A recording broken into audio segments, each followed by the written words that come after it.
Բարի երեկո, Tribune-ի եթերում կարճ միացում հաղորդաշարն է, շարունակում ենք հետևել, քննարկել և վերլուծել շաբաթվա կարևոր իրադարձությունները։ Այսօր տաղավարում հյուրընկալել ենք հասարակական քաղաքական գործիչ Նաիրա Զոհրաբյանին, ողջույն Տիկին Զոհրաբյան, Բարի երեկո, ես եմ շնորհակալ։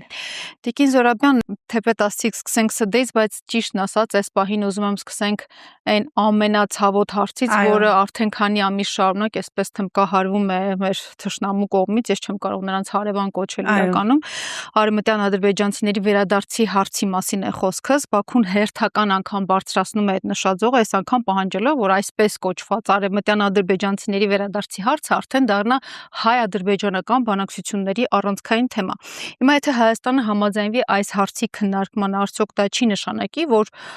Բաքուն կարող է վաղը պահանջել նաև հատուկ կարգավիճակ, որ միջազգային երաշխիքներ կպահանջի, փաստացի Հայաստանի ներսում սեփական արդեն քաղաքական ներկայություն ունենալու համար, թեպետ չեմ կարծում, որ չունի, բայց արդեն ավելի այսպես օրինական միջազգային նորմերին համապատասխան։ Տեսեք, Բաքուն ոչ միայն այս արևմտյան Ադրբեջան թեման իր օրակարգում է պահում այդպես որպես մի հատ հպանցիկ թեմա, որ էս էլ թող լինի, այլ այսօր դա Բաքվի արտաքին քաղաքականության գերակայություններից է եւ մի քանի օր առաջ էլ արևմտյան Ադրբեջան ՀԿ-ի նախագահ Միլի Մեջլիսի падգամավոր Ալեք Բերլին հայտարարեց, որ Հայաստանը պարտավոր է հաշվի առնել նոր իրողությունները եւ պարտավոր է անվտանգ պայմաններ ստեղծել արևմտյան ադրբեջանցիների վերադարձի համար եւ այո, իրենք ոչ միայն պահանջելու են հատուկ պայմաններ, այլև Միլի Մեջլիսում գործում է մեծ վերադարձ խորհրդարանական հանձնաժողովը, երբ որ նայում ես, թե ինչ օրենսդրական ակտեր է ընդունել այդ հանձնաժողովը, որ իրենք այստեղ պիտի ունենան իրենց ոստիկանությունը, իրենց դպրոցները, իրենց մշակութային օջախները եւ բնականաբար, ինչպես պահանջում է Հայաստանի օրենսդրությունը ազգային փոքրամասնությունների համար, նաեւ խորհրդարանում իրենց ներկայացուցիչը եւ այս ֆոնին Նիկոլ Փաշինյանը նորից լրագրողներին ասում է, որ Ադրբեջանը այդ հարցը, որ բերում է օրակարգ, դա հայելային արտացոլումն է նրան, որ ընդդիմությունը տանում է ազգային ժողովում դնում է Արցախի դրոշը։ Հասկանում եք, սա խնդիր է, որ պիտի իսկապես լրջագույն արձագանքի արժանանա իշխանության կողմից նաև միջազգային հարթակներում, որտեղ Ադրբեջանը այս օրակարգը դարձրել է թոփ թեմա, դնեն, սատկացնեն, իրանք ասում են դուք Արցախի դրոշը բերեցիք, դրեցիք Ֆրանսիայի հրապարակում, այ կամ ազգային ժողովում, այ դրա համար է Ադրբեջանը այս հարցը հայելային դաշնում օրակարգ։ Հիմա հարց են տալիս, իհարկե, հիմա ուրեմն Ալիևը դիմել է ուղերձով դիմել է իսլամական համագործակցության երկրների կազմակերպության 20-րդ նստաշրջանին եւ հայտարարել է, որ Հայաստանը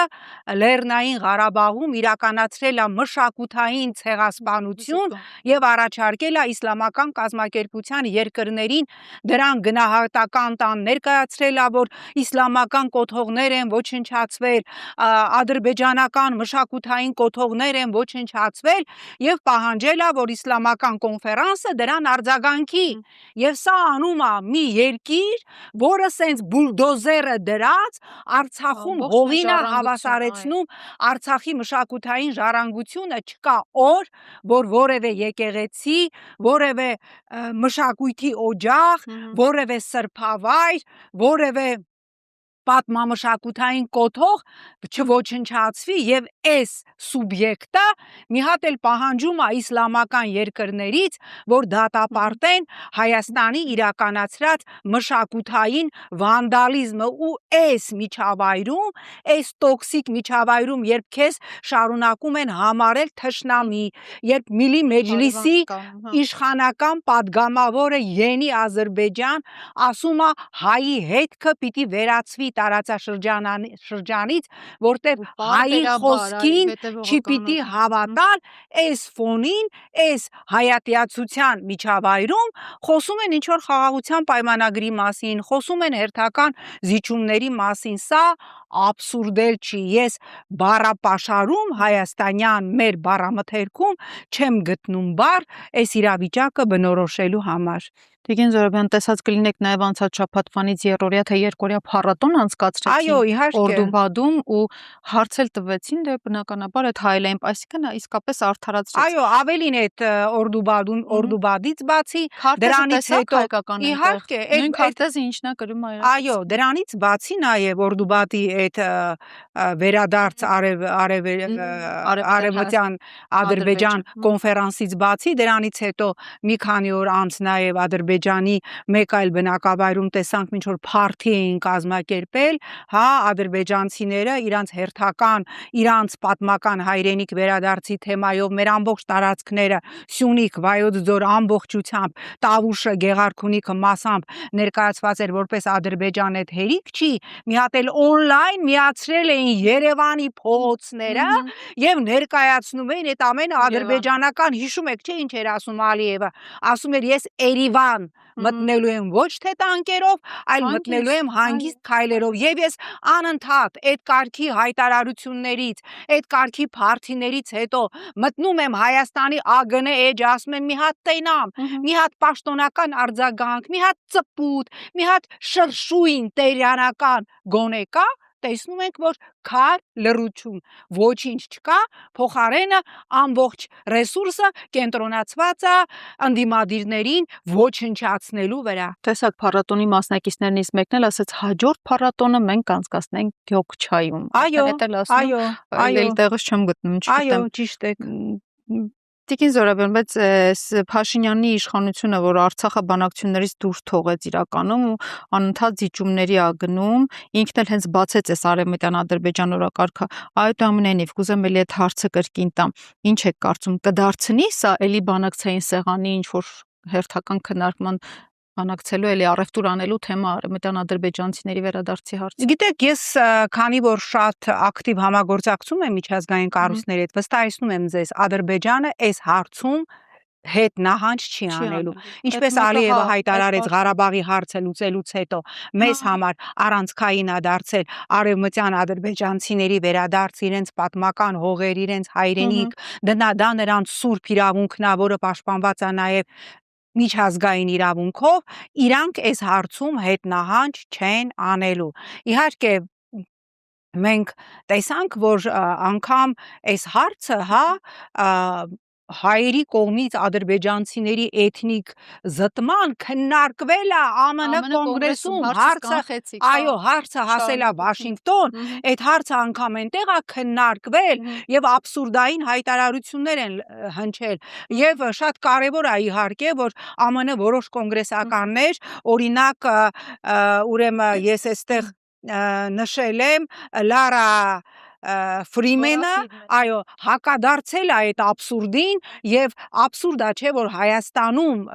1000-րդ օրն է մեր գերիները գտնվում են Բաքվի վերքում։ Այո, Հայաստանում մի հատ որևէ մեկը այդ մասին չհիշատակեց, բացի ընդդիմադիր մի քանի գործիչներից, որ 1000 օր է Բաքվի բերդում խոշտանգվում են մեր ռազմագերիները եւ դրան ԱՄՆ կոնգրեսում անդրադառնում է Լարա Ֆրիմենը, նորից դատապարտելով Ադրբեջանին եւ նորից կոչ անելով միջազգային հանրությանը լրջագույն ճնշումներ գործադրել Ադրբեջանի վրա, որ հայ ռազմագերիները ազատվեն։ Մինչ այժմ չկա պատասխան Ադրբեջանի օմբուդսմենից, ընդառաջ գնում են Ռուբեն Վարդանյանի կնոջ նախաձեռնությանը, որ կանանց խումբ իրավապաշտպանների եւ կազմում կլինեն նաեւ ռազմագերիների կանայք։ Չկա արձագանք, ով արձագանքի Հայաստանի օմբուդսմենը։ Չէ, ես նկատի ունեմ հենց այդ շրջանակը, որ Տիկին Վարդանյանը այո, չէ, արձագանք չկա, իսկ ինչ վերաբերում է օմբուդսմենին, այդ կինը պատասխանել է, այդ հարցը իմ տիրույթում չի։ Հարցը առաջանում, բա ի՞նչն է քո տիրույթում։ Իշխանական տիկնանց հետ կռունկ երգելն է քո տիրույթում։ Չէ, ավականու ծեծկրտուկ հա, ավականու ծեծկրտուկը, հա, ծեծկրտուկին ասելա դե լավ չեք արել, որ իրար ծեծել եք։ Չարություն եք արել, այ։ Հա, աբսուրդ է, աբսուրդ։ Այո։ Տիկին Զորաբյան, արդյոք պաշտոնական Երևանը չի իր պասիվությամբ, այս խաղաղության ցանկացած գնով են մոլուցքային խաղաղության ցանկացած գնով քաղաքականությամբ նպաստել, որ այդ Ադրբեջանի կեղծորակարգերը անգամ Վաշինգտոն հասնեն այդ ձեր ասածով։ Մենք չենք մեղավորը իրականում։ Ինչ ենք փնտրում, որտեղ է այդ գայլի գլուխը թաքնված, շան գլուխը թաքնված, ում եք ոչ մեկի։ Ես համաձայն եմ, եթե իշխանության ներկայացուցիչ Սասուն Միքայելյանը հայտարարում է, որ մենք ոչ պիտի միայն խելոք իշխանության։ մնանք, հա, մենք պիտի խելոք մնանք, ինչքան խելոք մնանք, այնքան Ադրբեջանը չի գազազի։ Եթե Նիկոլը ժամանակին հայտարարում էր, որ չդառնանք այն կարմիր լափը, որ այսինքն գազազած ցլի առաջ չթափահարենք, Ադրբեջանը հետ կկանգնի իր ծավալապաշտական օրակարգից, դա աբսուրդ է, Ադրբեջանը հայտարարել է, որ իր որևէ նախաձեռնությունից հետ չի կանգնելու, ավելի մենք տեսանք, որ Էրդողանի թիմակիցը անկեղծորեն հայտարարեց, որ եկել է փակագծեր բացելու ժամանակը եւ եկեք Զանգեզուրի միջանցքը կոչենք իր իրական անունով, դա իրականում Թուրանի միջանցքն է, այսինքն այն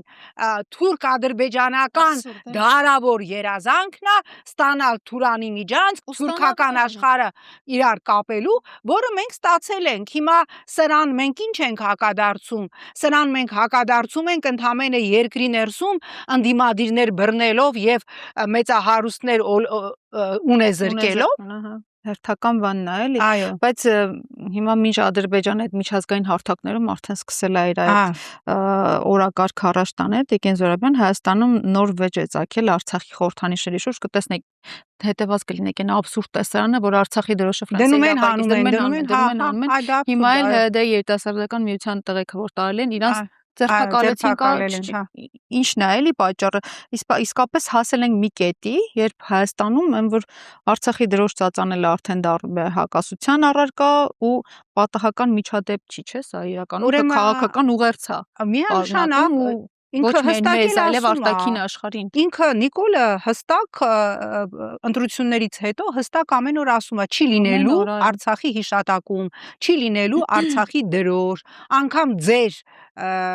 պատգամավորական աթոռի վրա թույլ չեմ տալու, որ դնեք Արցախի դրոշ։ Ես չեմ բացառում, ավելին շատ հավանական եմ համարում, որ առաջիկայում նաև քրեական օրենսգրքով մտցնեն պատժամիջոցներ, քրեականացնեն Արցախ անուն տալը, Արցախի վերադարձի մասին խոսելը,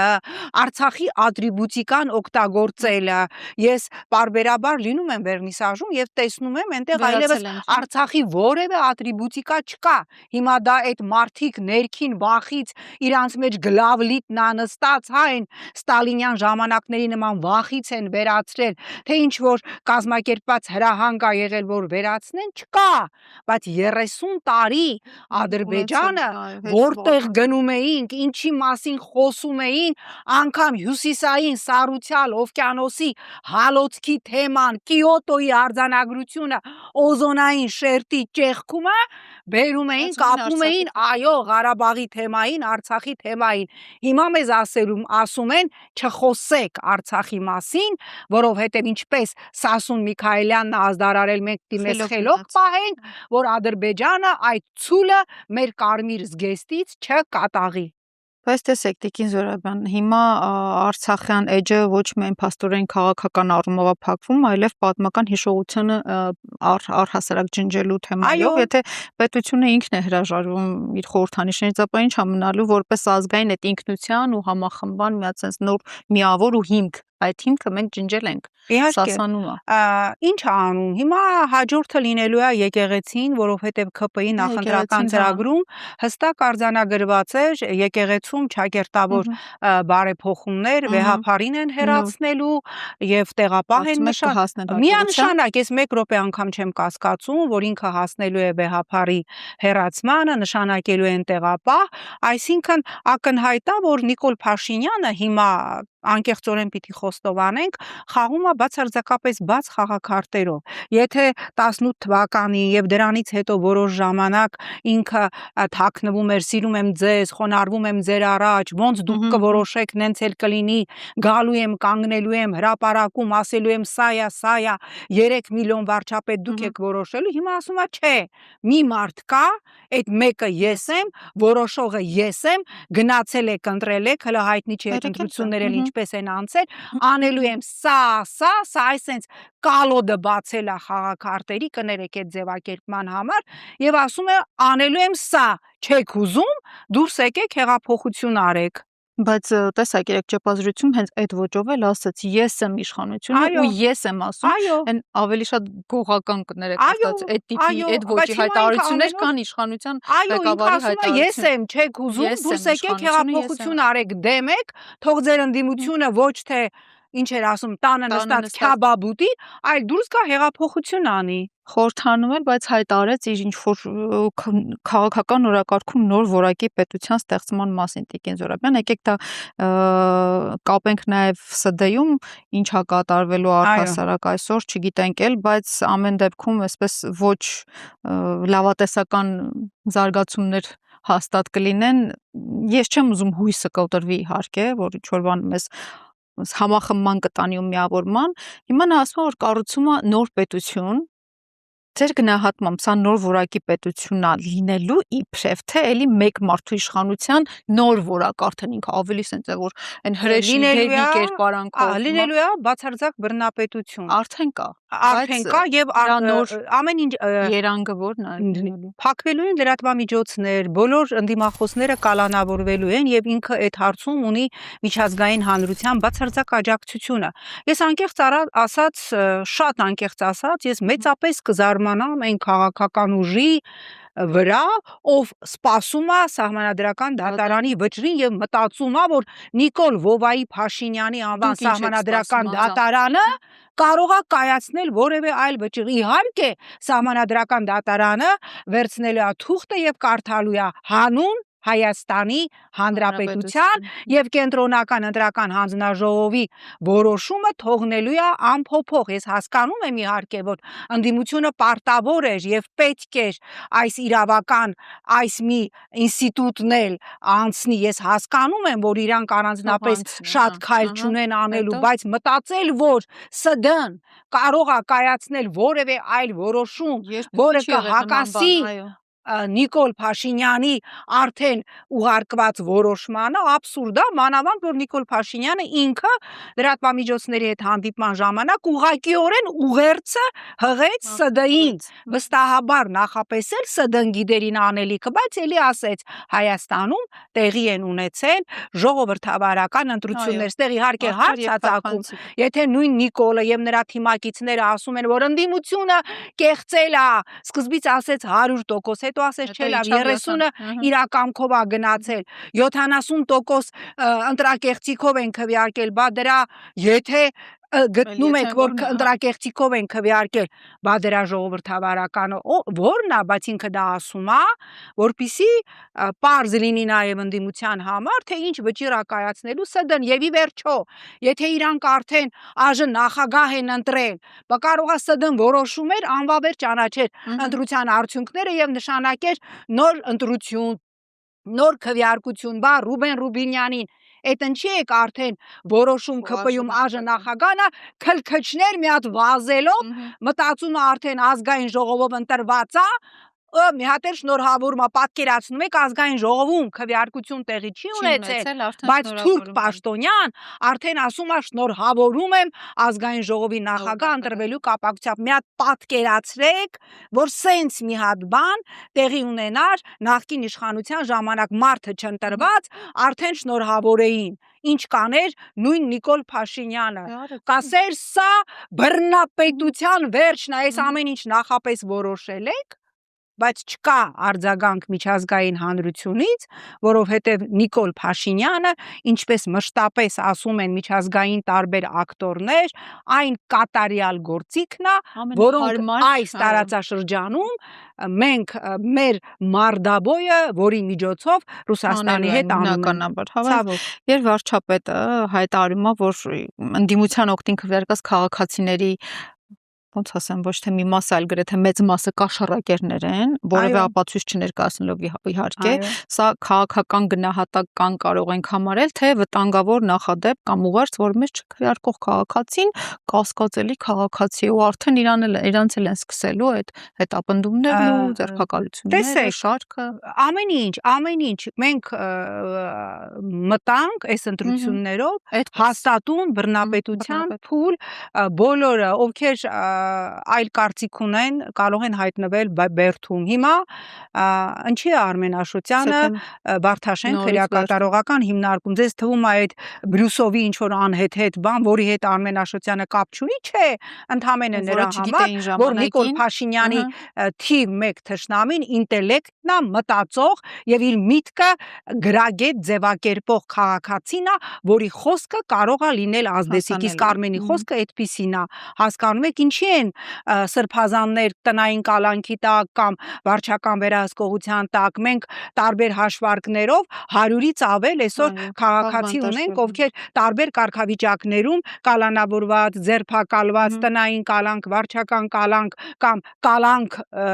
քրեակատարողականում կալանքի տակ են իրենց քաղաքական հայացքների համար այդ զապիսները, որ հրապարակում են ահասարսուր, լսում ես, այնտեղ մեկը հավաքարարին ասում է կգաս քո աշխատավարձը կստանաս, հասկանում եք, եւ դա ներկայացվում է մի հատ էլ այդ հատուկ քննչական ծառայության դիկտորը Լևիտանի ձայնով կարդում է հատուկ քննչական ծառայությունը բացահայտել է ձայնագրություն, լսում ես, շուտ մարդիկ են հասկանում, դա աբսուրդ է, բայց այս ամենը այո արվում է հասարակությանը վախի մեջ պահելու համար, որտեղ վախեցած քաղաքացին իր իրավունքների համար չպայքարող քաղաքացին է, վերջ։ Այլ ինչ ենք ուզում Տիկին Զոհրաբյան, հիմա ինչ ենք սպասում ՍԴ-ից ու ինչ ենք սպասում առհասարակ ընդդիմադիր դաշտից այս պահին։ Տեսեք, ես անկեղծորեն չեմ նախանձում ընդդիմությանը, որտեղ ընդդիմությունը իմ համոզմամբ շատ վատ վիճակում է, ըստ էության փակ ուղային վիճակում է, ես բացարձակապես չեմ ուզում խառնվել այդ մանդատ վերցնել, չվերցնել թեմային, որովհետև արդեն 1000 անգամ ես ասել եմ, մանդատ վերցնելն պիտի ունենա իր հիմնավորումները, ինչ եք անելու դուք, մեզ հերոսական Օլեգ Կոշևոյի կամ Զոյա Կասմաձեմյանցկայի կեցվածքով հերոսական հարց տվող պետք չի, այդ հարցերի հերոսական ելույթների կամ Նիկոլին ափերից հանելու ժամանակը անցել են, ես կարծում եմ, որ ընդդիմությունը պիտի ներկայացնի հստակ ճանապարհային քարտեզ, ինչ է անում մանդատ վերցնելու դեպքում եւ ինչ է անում մանդատ չվերցնելու դեպքում։ Ես այս պահին չեմ տեսնում մանդատ չվերցնելու դեպքում ինչ պիտի անի, որովհետեւ ես չեմ տեսնում այդ էներգետիկան փողոցային պայքարի, միգուցե երևի ճիշտ կլինի վերցնեն իրենց падգամավորական մանդատները, բայց իհարկե ներկայացնեն այդ ճանապարհային քարտեզը, թե ինչի համար է վերցնում, այո, ինչի համար են իրենք այդ մանդատները նպատակ վերցնելու թեման։ Տիկին Զոհրաբյան, այս ընտրությունների թեման շատ որ սահուն կերպով գնաց նորից Գյումրի, այո, կրկին քաղաքական պայքարի կենտրոնում հայտնվեց մեր Գյումրին, հիմա Վարդան Ղուկասյանի կալանավորումից հետո իշխանությունը սկսեց խոսել արդեն այնտեղ կրկին ընտրություններ, արտահերթ ընտրություններ անցկացնելու մասին։ Եվ անելու է, դա ինչի մասին է խոսում, փորձում են հետ վերցնել քաղաքը, որ չկարողացան վերցնել, ինչ այսպես նպատակ կա էլի Գյումրիում կրկին։ Տեսեք, էլի խախի մթնոլորտն է, թե ուրիշ նպատակ։ Ուրեմն, եթե ուշադիր եք եղել, ընդամենը օրեր առաջ իշխանությունը օրենսդրական նախաձեռնություն է ներկայացրել համայնքների ավելի խոշորացման վերաբերյալ։ Այն Նիկոլը падգամավոր ընդդիմադիրով դրա դեմ ելույթեր ունենում, որտեվ մի էտապ գնաց համայնքների խոշորացում, ասում էր, «Էդինա դու եք անում, դա անում եք, որ ամբողջապես տոտալ վերահսկողություն իրականացնեք», հիմա գնում է ավելի խոշորացման, ինչի համար դա արվում, որպիսի հաջորդ էտապը արդեն թիմ ընտրությունների լինի տոտալ բացարձակ իր վերահսկողության տակ, որպիսի ոնց որ ինքն է ասում, ոչ մի մուկ եւ ոչ մի ձուկ չթփրտա, այսինքն որևէ այլախոհ, ով իր քաղաքական հայացքների կրողը չի երթվել, չկարողանա ընտրվել համայնքապետ եւ այո, ես վստահ եմ եւ 1 րոպե անգամ չեմ կասկածում, որ առաջիկայում Գյումրի խոշորացված համայնքում իրենք նշանակելու են արտահերթ ընտրություններ եւ տեսնում ենք այս խուզարկությունները, այս Գյումրիում սկսված, այո, սկսված էս ժամանակ չի կորցնում, այս մարդավորսը հենց դրա նախապատրաստական աշխատանքներն են։ Այսինքն ստացվում է, որ Գյումրին նա վերաբերում է ոչ թե որպես ինքնակառավարվող համայնքի, այլ հերթական իր քաղաքական վերահսկողության տակ ենթատարածքի ինչ-որ, ինքը ամբողջ Հայաստանին է այդպես վերաբերվում, ինքը մեզանից յուրաքանչյուրին է այնպես վերաբերվում,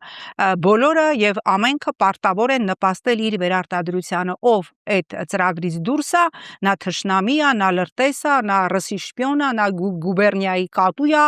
եւ չգիտեմ ինչ է, եւ ուրեմն պիտի պատժվի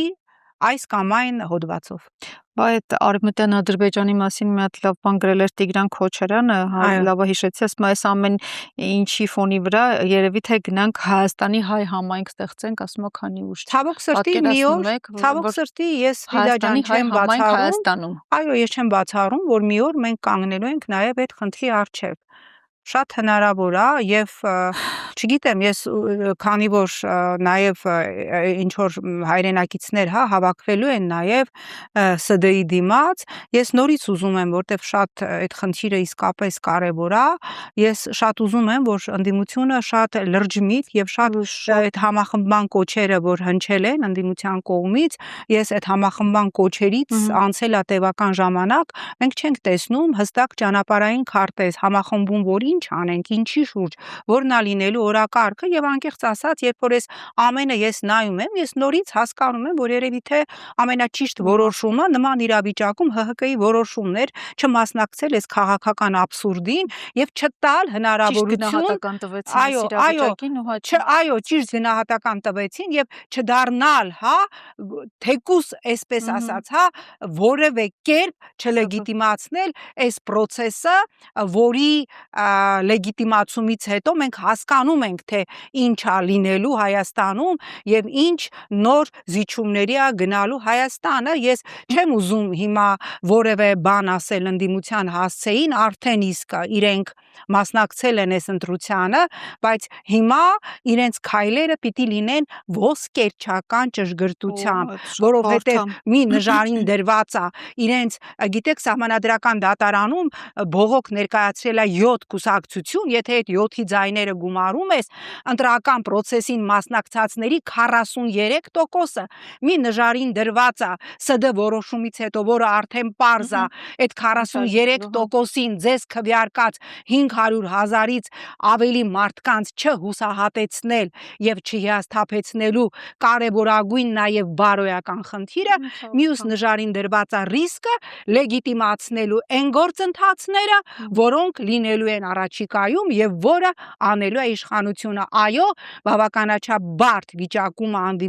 ընդդիմությունը, ուստի ես չեմ ուզում իմ կանխատեսումներով իրենց վիճակը ավելի բարդացնել։ Դե հա, լեգիտիմացում ասացիք, հիշեցի, որ առաջին մեղադրանքը որ լինելու է ընդդիմության արդեն եթե իրենք վերցնեն մանդատն, ասում դե լեգիտիմացի դրա իշխանությունը։ Այո, դա է լինելու։ Այսինքն համաձայնեցիք, որ ոչ մի ինտրակաշառք եւ ընտրակցիկ չի ոչ մի գնացի։ Այո, դա է եւ ամբողջ աշխարհը,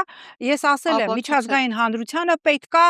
101 падգամավորի վինետկա։ Ես դա ասում եմ վստահ տեղյակ լինելով, որ միջազգային հանրությունը Նիկոլի արչեւ խնդիր է դրել։ Ոնց ուզում ես արա, ինչ ուզում ես արա, ուզում ես ընդդիմությանը համոզի, ուզում ես սրան գնան ուրիշները գան, մենք պետք է ստանանք 70% իշխանություն, 30% ընդդիմություն վինետ կան, որպիսի արտաքին աշխարհի համար բոլոր են որոշումները, որ դակելու է հետագայում այս խորհրդարանը, խաղաղության պայմանագիր կլինի, սահմանադրության փոփոխություն կլինի, ուրեմն լեգիտիմ դրա համար ինքը ամեն ինչ անելու է այդ ամբողջական վինետկան ստանալու համար։ Այս չլեգիտիմության ֆոնին եւ այն թողբողի ֆոնին, որ ունեին գտրություններից առաջ, Ռուբիո Միրզոյան այդ շրջանակային շատ հապճեպ պայմանագիրը մի տեսակ ստվերում մնաց Տիկին Զորաբյան, բայց կուզեմ մի հարցով դա էլ ամփոփենք, հասկանանք վերջին այդ ներքաղաքական զարգացումը ինչ է տալու, ինչ հետևանք է ունենալու, որովհետեւ եթե երկրի ռազմավարական ռեսուրսները փոխանցվում են երկարաժամկետ արտաքին վերահսկողության, ապա սա ուզում եմ ճիշտ վերաձևակերպեմ ներդրումային քաղաքականություն է, որքան էլ որսնես մակերեսային է թվում, թե ինքնիշխանության հերթական զիջում էլի իր իշխանությունը պահպանելու համար։ Տեսեք, ես քանի որ ամբողջ փաթեթին ծանոթ չեմ, բայց ակնհայտ է, չէ, երբ որ դու քո տարածքի մի զգալի մասը 74 տարով զիջում ես այլ պետության եւ հետո էլ 49 տարով երկարաձգ արգելելու ուրեմն հնարավորությամբ ընտրությունից մի քանի օր առաջ այո եւ եկավ Հնդկաստանից եկավ Զապրավկա լինելու ընթացքում Զվարթնոց օդանավակայանում ստորագրեց գնաց հասկանալի է որ մենք շատ անդադ փորձում ենք ինչ որ բարդ բանաձևեր գտնել բանաձևը պարզ է Նիկոլ Փաշինյանը ամեն ինչի պատրաստ է իր իշխանությունը պահելու համար եւ այս սցենարը նաեւ դրա սպասարկման շրջանակում է ցավոք շատ միայն սրա այո Հայաստան-Հնդկաստան թեման երբ բացեցիք Տիկին Զոհրաբյան հիշեցի, որ վերջերս էլ 3 կոնկրետ խոսակցություն է եղել, բայց վերջին տարիներին Հնդկաստանը դարձել է Հայաստանի այն կարևոր ռազմավարական գործընկերներից մեկը, ձեռքբերումներով, զինամթերքի, որի մասին գիտենք, Հնդկաստանի հետ այս պաշտպանական համագործակցությունը